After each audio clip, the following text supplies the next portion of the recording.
Juice हाँ student, जैसा कि कल हमने आवेशों की उत्पत्ति, आवेशों के प्रकार पढ़ाए थे और इन्हीं स्थिर आवेशों के लिए साइंटिस्ट सीए कूलाम ने दो आवेशों के बीच बल की प्रकृति किस प्रकार से होगी, बल कैसे लगेगा, इसके लिए उन्होंने एक नियम का प्रतिपादन किया और इन आवेशों को हम स्थिर आवेश, स्टैटिक चार्ज के नाम से जानते हैं।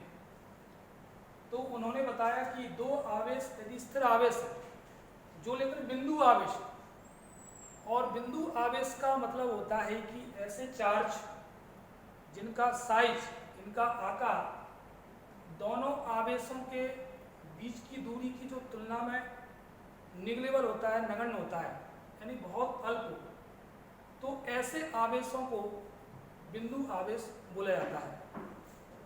तो उन्होंने प्रैक्टिकली पाया कि किन्हीं दो बिंदु आवेश, जैसे कि आपके पास माना कि Q1 और Q2 दो बिंदु आवेश और इनके बीच लगने वाले बल F का परिमाण क्या होगा। तो इसके लिए उन्होंने पाया कि दो बिंदु आवेशों के बीच लगने वाले बल का परिमाण, उस बल को हमने F मान लिया, यहाँ पर F डिफाइन किया है, उनके बीच की दूरी, उनके दोनों आवेशों के परिमाणों के गुणनफल के समानुपाती या अनुक्रमानुपाती, जैसा कि यहाँ पर रिलेशन लिखा है F समानुपाती Q1 इंटू Q2। तो यहाँ पर दोनों आवेशों का गुणा हो रहा है, तो आवेशों के गुणनफल के समानुपाती बल का मान उनके आवेशों के गुणनफल के समानुपाती, और इन दोनों आवेशों के बीच की जो डिस्टेंस है, दूरी है, उस दूरी के वर्ग के, तो बल का परिमाण दूरी के वर्ग के व्युत्क्रमानुपाती, मतलब 1/, व्युत्क्रमानुपाती होता है।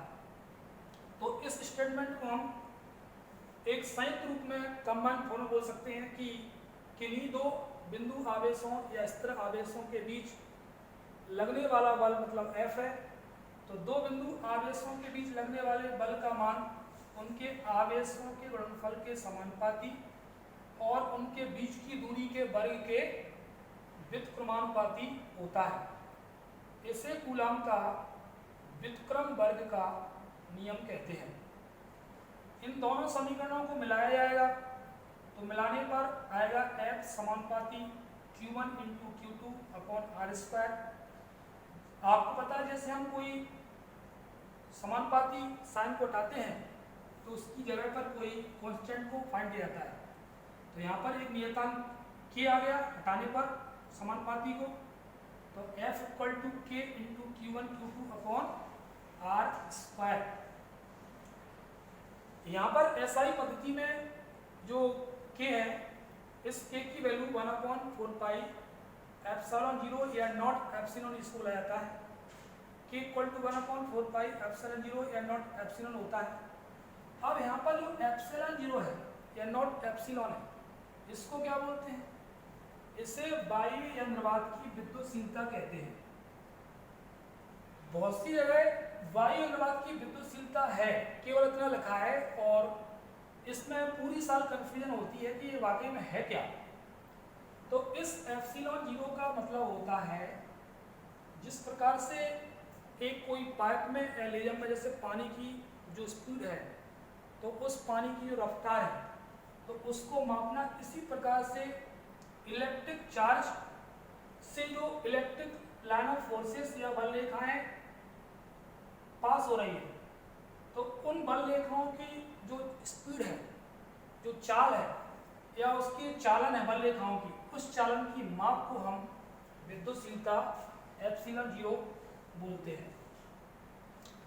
इसकी प्रैक्टिकल वैल्यू निकाली जाएगी, तो एप्सिलॉन 0 की जो वैल्यू होती है, उस वैल्यू को हम, जैसे आपके पास में इक्वेशन है K equal to 1/4 nought epsilon, तो 4 पाई की वैल्यू 3.14 रख दिया, इसको हम 22/7 ही बोल सकते हैं।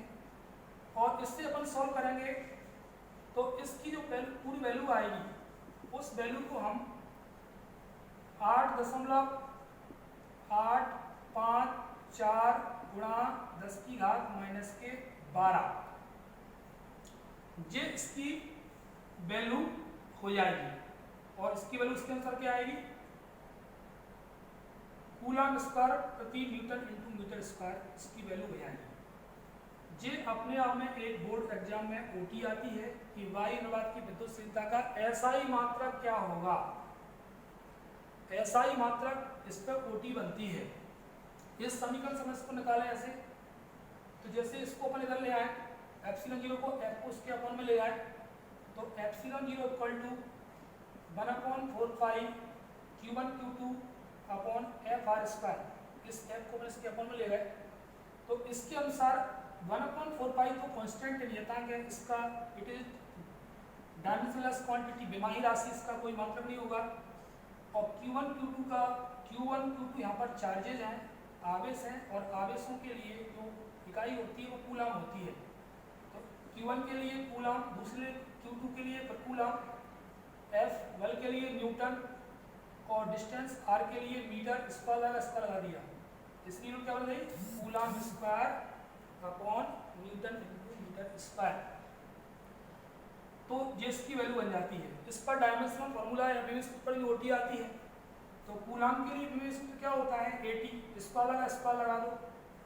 न्यूटन बल के लिए क्या बनेगा mLT की पावर -2 मीटर स्क्वायर, इसको अपन ने फिर स्क्वायर लगा दिया L स्क्वायर, ये कितना बनेगा a square t square upon mL3 t की पावर -2। इसको अपन ऊपर ले जाएंगे तो क्या बनेगा फॉर्मूला m इनवर्स ऊपर जाकर माइनस का हो जाएगा, L की पावर -3 t की पावर -2 पर जाकर प्लस का हो जाएगा तो t की पावर 4 हो जाएगा और a की पावर 2।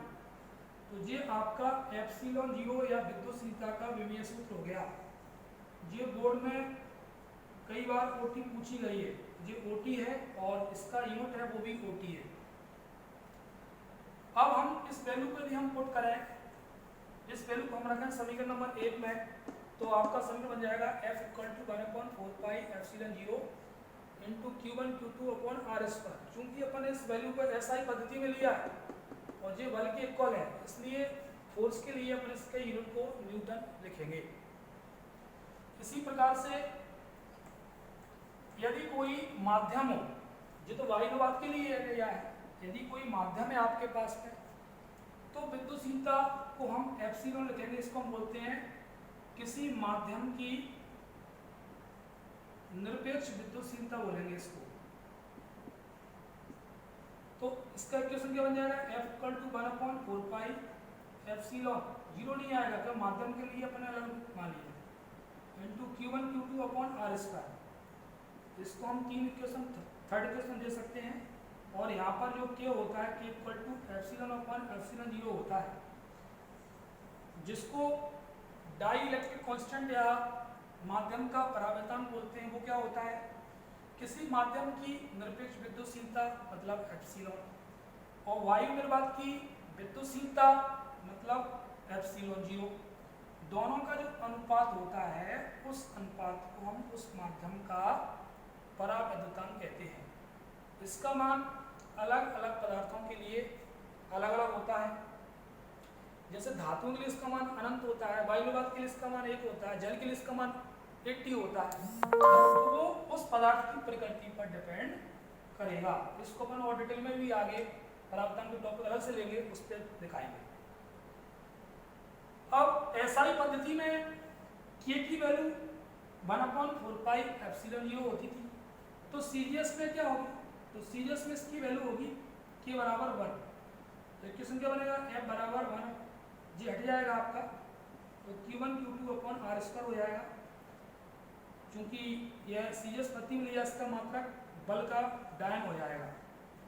तो जी आपकी एसआई पद्धति में इक्वेशन लिखा है, जी आपका सीजीएस पद्धति में इक्वेशन लिखा है।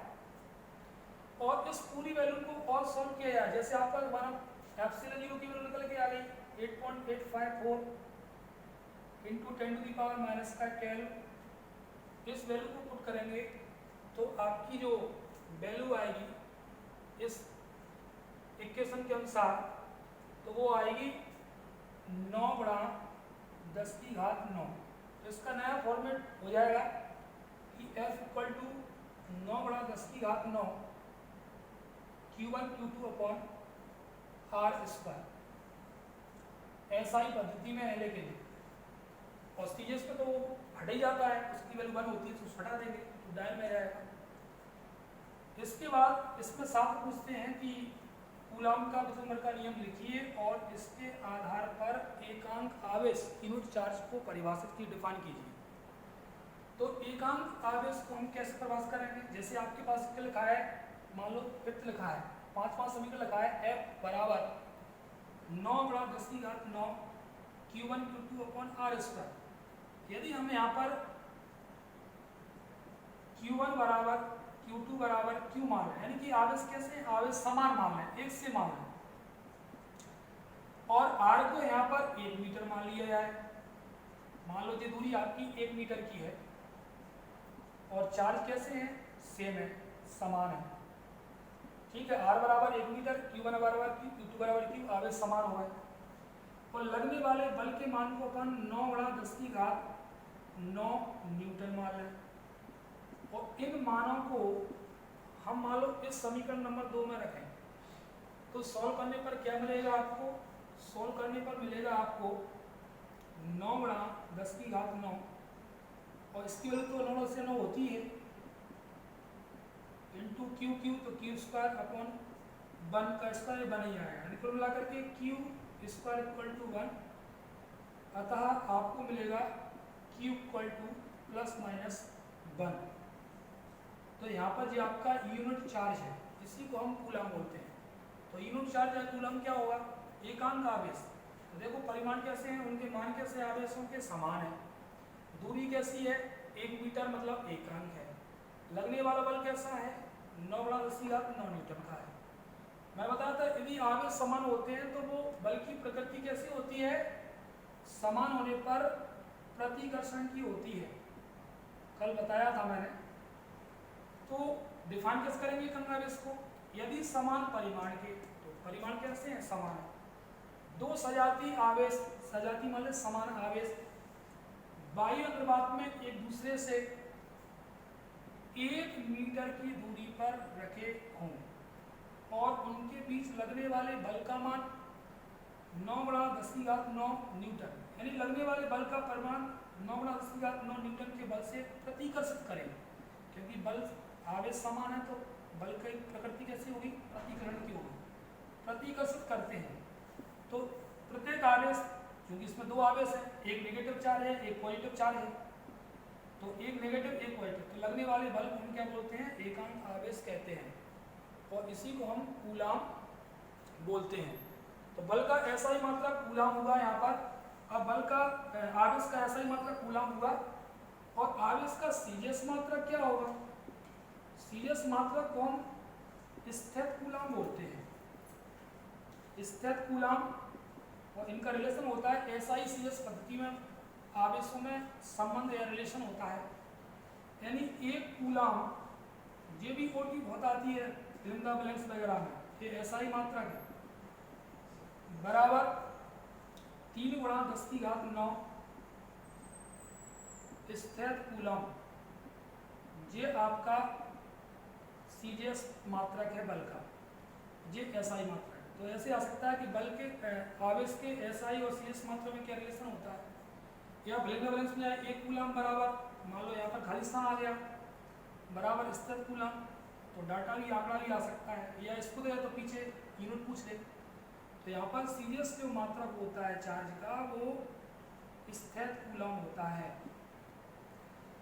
इसी को हम ध्यान रखें, कुछ स्थित कूलम जहाँ तक पॉपुलर है सीजीएस पद्धति में, इसी को हम फ्रैंकलिन भी बोलते हैं, इसको हम फ्रैंकलिन भी बोलते हैं।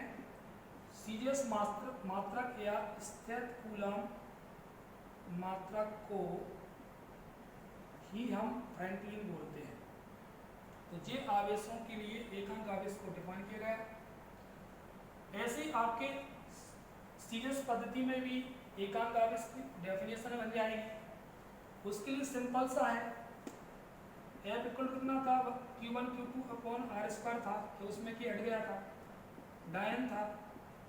F को अपन एक डायन ही मान लें, Q1 Q2 को अपन Q मान लें, R को 1 सेंटीमीटर मान लें, तो आपका Q बराबर प्लस माइनस 1 आएगा। मतलब यदि समान परिमाण के दो सजातीय आवेश बस उनकी जगह सेंटीमीटर होना है, वायु में बात में एक दूसरे से 1 सेंटीमीटर दूरी पर रखे गए हों और उनके भी लगने वाले बल का मान एक डायन हो, तो प्रत्येक आवेश को एकांक आवेश कहते हैं। ये आपकी सीजीएस पद्धति में बल की परिभाषा, आवेश की परिभाषा हो जाएगी। और एसआई की मैं पहले पूर्व में डेफिनेशन को बता चुका हूँ, क्लियर कर चुका हूँ। अब इसकी लिमिटेशंस हैं, कुछ सीमाएं हैं कूलाम के नियम।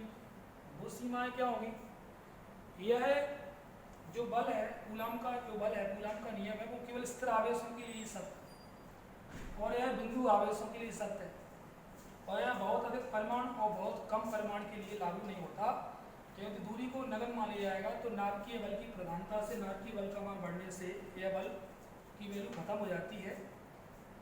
इसलिए यह 10⁻15 मीटर से कम दूरी के लिए लागू होता है। शेष अपन कल नेक्स्ट लेक्चर में देखेंगे। Thank you.